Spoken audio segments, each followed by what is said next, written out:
Hola a todo el mundo.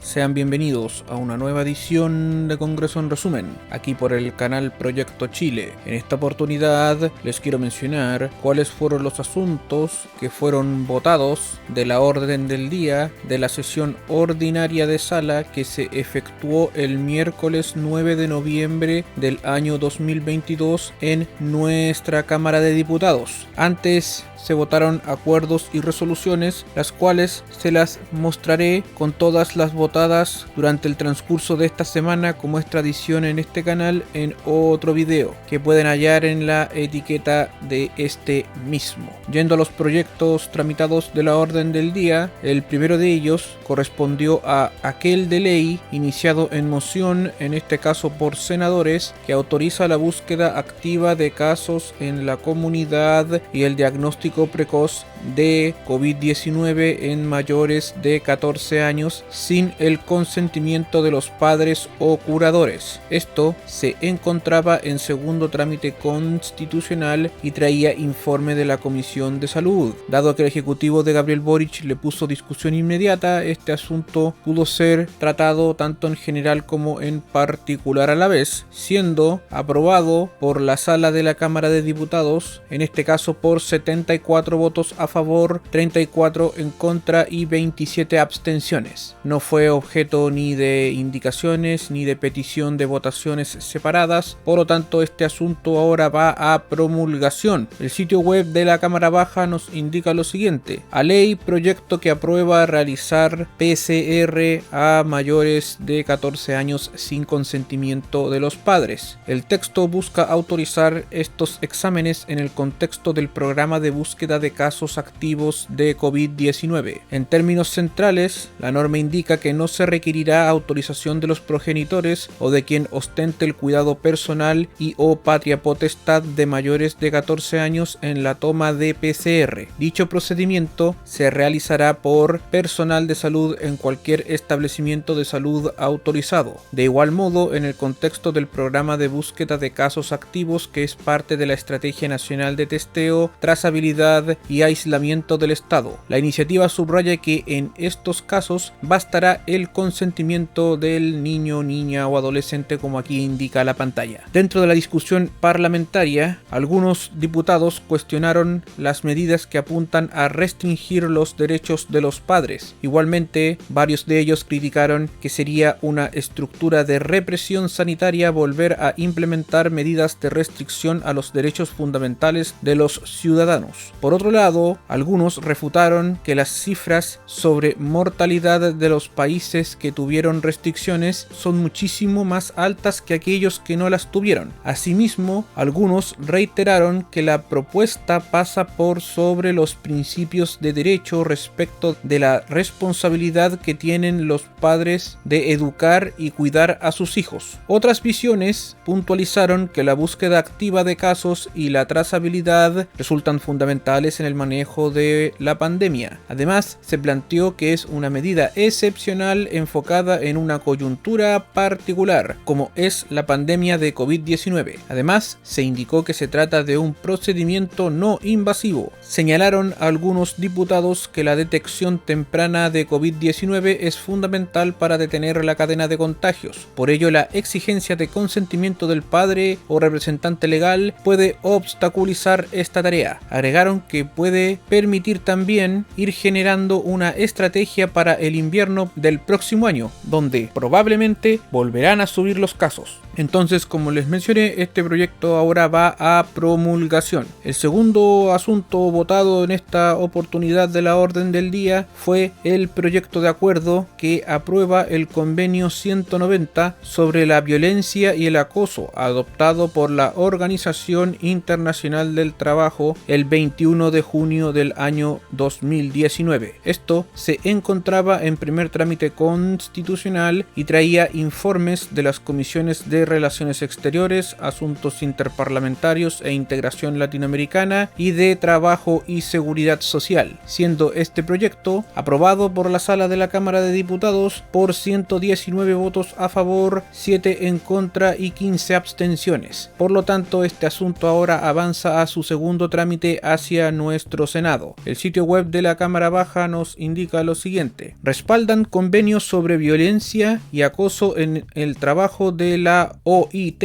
Se trata del convenio 190 de la Organización Internacional del Trabajo para eliminar este tipo de conductas en el ámbito laboral, tanto público como privado. El acuerdo pasa ahora al Senado para seguir con su tramitación. El convenio 190 y la recomendación 206 de la OIT surgieron desde un ámbito tripartito entre los estados, trabajadores y empleadores, según nos indica aquí el sitio web de la Cámara Baja. Son las primeras normas internacionales que proporcionarían un marco común para prevenir, remediar y eliminar la violencia y el acoso en el mundo del trabajo, incluyendo la violencia y el acoso por razón de género. Específicamente, se busca proteger los derechos laborales y promover un entorno de trabajo seguro y sin riesgos para todos los trabajadores. El tratado ya se encuentra vigente con la adhesión de 20 países, entre ellos se incluyen Argentina, Ecuador, Uruguay y Perú. El texto es vinculante para los estados en el sentido de disponer medidas legislativas nacionales, convenios colectivos u otras prácticas para ampliar y adaptar medidas existentes de seguridad y salud en el trabajo. El convenio 190 de la OIT define la violencia y el acoso en el trabajo como el conjunto de comportamientos o prácticas inaceptables o de amenazas de tales comportamientos y prácticas. Estas pueden manifestarse una sola vez o de manera repetida. Su objetivo es causar o ser susceptibles de causar un daño físico, psicológico, sexual o económico. Incluye la violencia y el acoso por razón de género dirigido contra las personas por razón de sexo o género. El convenio señala que la violencia y el acoso pueden incluirse en la legislación nacional como concepto único o por separado. Su aplicación alcanzaría a todos los trabajadores públicos y privados, de economías formales e informales y de zonas rurales o urbanas. Asimismo, se aplicará en obra, faena o en el lugar de trabajo o en lugares públicos y privados cuando son un lugar de trabajo donde se les paga, efectúan el descanso o colación, así como en instalaciones sanitarias de aseo y vestimenta, en viajes, desplazamientos y eventos o actividades de formación relacionadas con el trabajo, entre otros ámbitos.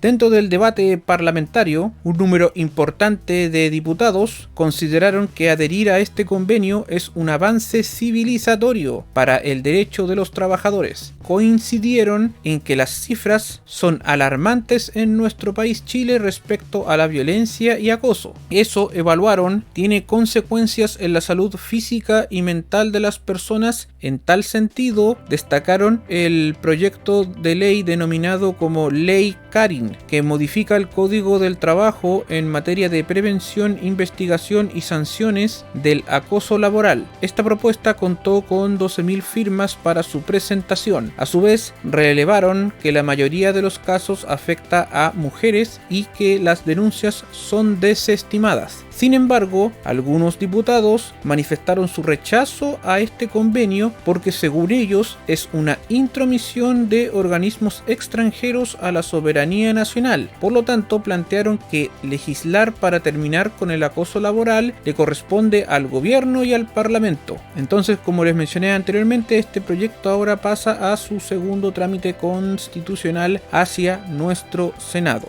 El tercer punto de la orden del día votado en esta sesión fue el proyecto de ley iniciado en moción, en este caso por diputados, que interpreta el Código del Trabajo para fortalecer los derechos de los dirigentes sindicales. Esto se encontraba en primer trámite constitucional y traía segundo informe de la Comisión de Trabajo y Seguridad Social, que se encontraba rendido y cuya discusión estaba pendiente. Que exista un segundo informe significa que en una sesión anterior de sala de esta corporación se había aprobado la idea de legislar, y durante esta sesión se votó en particular, como se define en la jerga, diversos numerales finales de este proyecto, siendo finalmente aprobado en los mismos términos por los cuales venía en el segundo informe de la comisión. Por lo tanto, el asunto va a segundo trámite constitucional hacia nuestro Senado. Aquí en la pantalla pueden apreciar las 3 votaciones de 3 numerales que fueron solicitadas por algunos diputados, todos ellos aprobados. El sitio web de la Cámara Baja nos indica lo siguiente: aprobado proyecto que fortalece los derechos de los dirigentes sindicales. La propuesta, que pasa a segundo trámite al Senado, busca restablecer cuáles serán las causales que permitirían el desafuero en tribunales de dirigentes sindicales que gocen de fuero. Según los mocionantes, este proyecto busca avanzar hacia organizaciones sindicales más sólidas y autónomas. Para ello, delimita en el Código del Trabajo la figura del fuero sindical. Concretamente, el proyecto pretende aclarar la situación en que empleadores solicitan que un tribunal competente autorice el desafuero de un trabajador, ello con el objeto de poner término al contrato de trabajo. Frente a este escenario, el texto define que el desafuero no se concederá cuando la solicitud se base en actos o conductas propias de la actividad sindical o de las finalidades de las organizaciones sindicales. También aborda las acciones de solicitud de desafuero por causas graves, en particular las injurias proferidas por el trabajador al empleador. En este caso, solo podrá solicitarse la autorización al juez cuando exista sentencia firme y ejecutoriada que acredite injuria proferida al empleador. Asimismo,